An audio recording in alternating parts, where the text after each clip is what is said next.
කියලා මාස්ටර් මර කල්පනාව. නෑ මම මේ කල්පනා කළේ බණ්ඩාරයෝ. උන්දට එදාර රුපියල් 5 දෙනකොටම මට නිකමට වාගේ හිතුණා.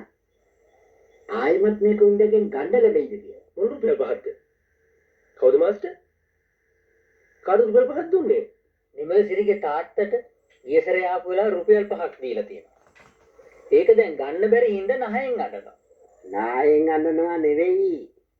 ඔය කාරණේ නිසා තමයි වයසක දෙවියට කවදාවත් ණයට නොදෙන්නේ. ඇයි? මුංගේ ගෙදර කොයි වෙලාවෙ මාරු වෙනවද දන්නේ නැනේ. එහෙනම් මාස්ටර් මේ පාර අහුණා. ඒක නෙන්න. කවුද හිතුවේ මෙච්චර ඉක්මනට මෙයාකට ටිකට් එක ඇදෙයි කියලා? මොන්ට කියන්නේ? 65 කිව්වනේ. ඉතින් අකල් මරණයක් කියන්නේ. 65 කියන්නේ අකල් මරන්නේ නේද? මරණ වයසද?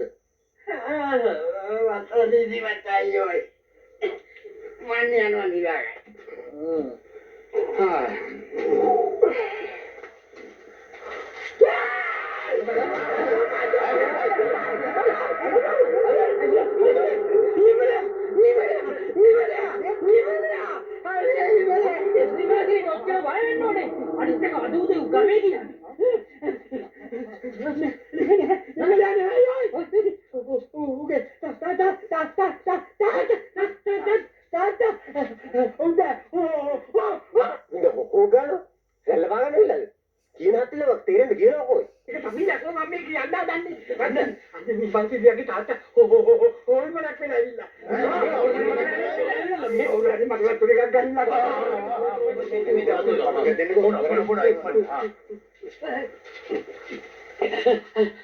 අන්න උන්දනි මාසිට කියන්න උඩ වාඩි වෙලා ඉන්නවා මොකද බලපල්ලකෝ අන්න උන්ද නිමාසිට කියන්න උඩ සුදුත් දෙකට වාඩි වෙලා ඉන්නේ ඔබේ මතක් කුඩ ඉරිගඩු පිපෙනවා අනේ කවුරු හරි මගන උල බඳපල්ලකෝ අනේ මාස්ටර්ට හොල්මන් නේනම් ඔය මේ දැකලා දිනවා කියන්නේ මොන විකාරයක් ජෝතිකට උන්නේ හොල්මන් කොහෙද අපිට වඩා මෙහෙ ඉන්නවම් බලන්න මං ඇවිල්ලා මනුස්සක නෙවෙනියා අට හොල්මන් තියා මොන කමරයක් වෙන්නේ අඩේ හොල්මන් තියා ඕනේ කම මෙහෙ ඉන්නවා මට නම් කුලි ගවන්න ඕනේ හරිද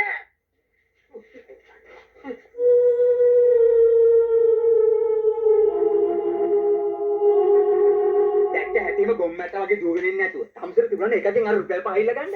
තම්සට හොල්මන්ඩෝයි ඒ වෙලාවට කොහෙද ඔයා මතක් වෙන්නේ? අනිත් එක මේ හොල්මන් ළඟ කොයිද ඔය රුපියල් 5 ඒවා?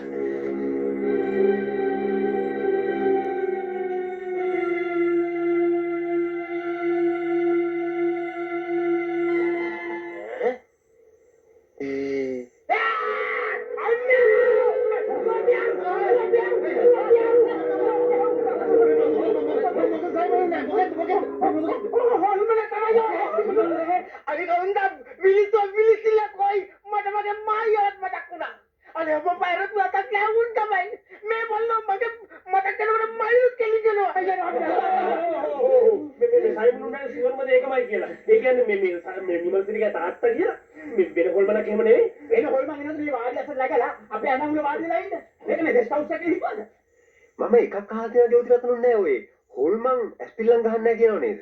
කවුරුහරි රුපියල් 5 කාසිය තියෙනවා මගේ කටට දාපල්ලකෝ උද්දාත කට පුට්ටු වෙන්න ඉස්සෙල්ලා සාමාන්‍යයෙන් සත්‍යයක් නේ දාන්නේ නෑ නෑ ඒ ඉතර දැන් ගහන වැඩි බං අනේ විමලිය ඔබම ගිහලා බලපන් බොම් ඵලයක් මම යන්න මේ බය නම් කවුරු හරි මාත් එක්ක ආවත් කමන්නේ නෑ නෑ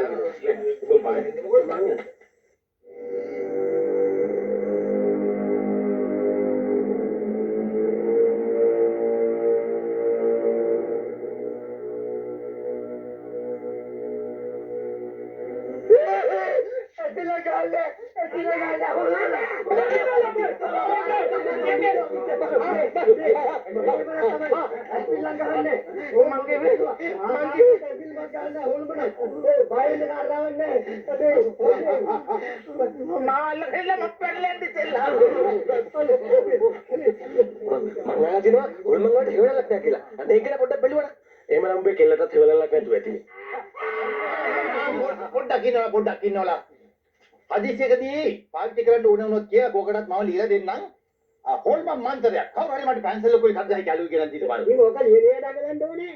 තමසෙම දන්නේ නැහැ තමසෙම යනකො. අනේ අම්මා මට නම් යන්න බෑ මම කිල්ලට ආවේ අම්මේ ලියලා දුන්නත් මේ කළුවරේ කොහොමද ඔය මන්තර කියවන්නේ? අනික මේ දවාලට කැස් පෙන්නේ නැති පොට්ට මැන්ටලේ.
ඉතින් ඒකනේ හොල්මනේ කියන්නේ. මේ ඉන්නවා නේද?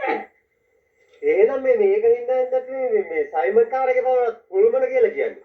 ඇයි අද ඉන්නවා හෙටද? හැම තැනම බැලුවා. සම්පූර්ණයෙන් අතුරු දාන්න. ඒකනේ මං කිව්ව හොල්මනක් කියලා. කිරි අප්පේ මගේ බබක්වත් නැකව දාකන් මට ඒ විදිහට විලිස්සලා. මතක් කරනකොට මගේ ඇඟේ හිරි කටු පෙපෙනවා. අලිබදුවට හරක් කියනවා වගේ මේ හිරි කටු පිපිච්චලා තව බබක්වත් මතක් කරනවා. අර වියාගෙන ඉන්නවකෝ. ඒකනේ අපි තව බය කරන්නේ නැතුව. ඒකනේ මේ වෙලාවේදී ඒ හොල්මන මතක් කරනවා. කිව්වත් වගේ බබක්කාව මෙතෙන්ද ගෙන්න ගන්න පුළුවන් වුණොත් අපිට පුළුවන් මේ අතල ඉන්න හොල්මනෝ පන්න ගන්න. බබක්කාව දැක්කම ඕන හොල්මනක් දුවයි පනත් එපයි කියලා. බබක්කා! අන්න නිමල සිරියන නේ පාර. නිමල සිරියන? ඒක කොහොමද වෙන්නේ?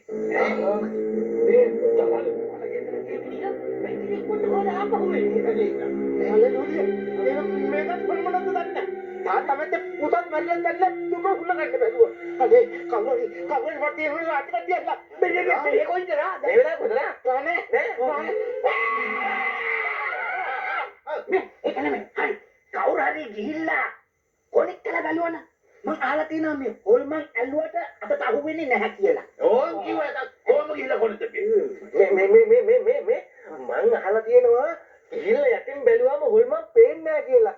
බලමුද ගිහිල්ලා යටින්. බලමු.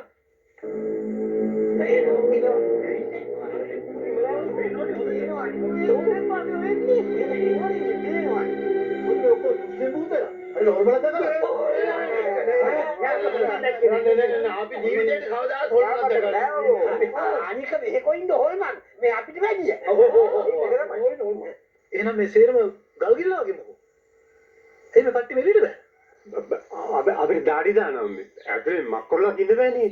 සීතලනේ එහෙම. රස්නේනේ. අපිට නම් දැන් ඇතුලේ ඉන්නම බෑ.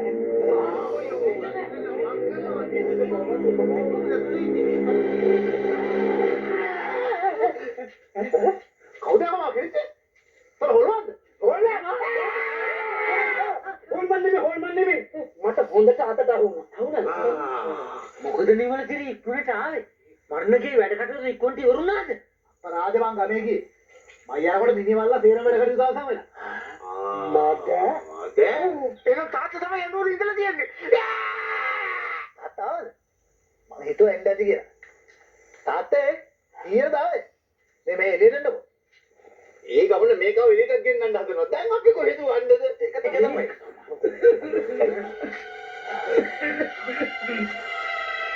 කළුවර වැටුණාට පස්සේමයි පුතේ මම ආවේ. පිටුට අපි කවුරුවත් දැක්කේ නැහැ. ඒකනේ. විදක්කේ නෑ. ප්‍රයිවට් බස් එකකින් පුතේ ආවේ. ඉතින් මට වැසිකිළියට යන්න ඕන වෙලා. පිළිගන්න පැත්තෙන්ම මෙහෙ වැසිකිළියට ගිහිල්ලා පෑල දොරෙන්ම වාඩියට ඇතුල් වෙලා වාඩි වෙලා හිටියා.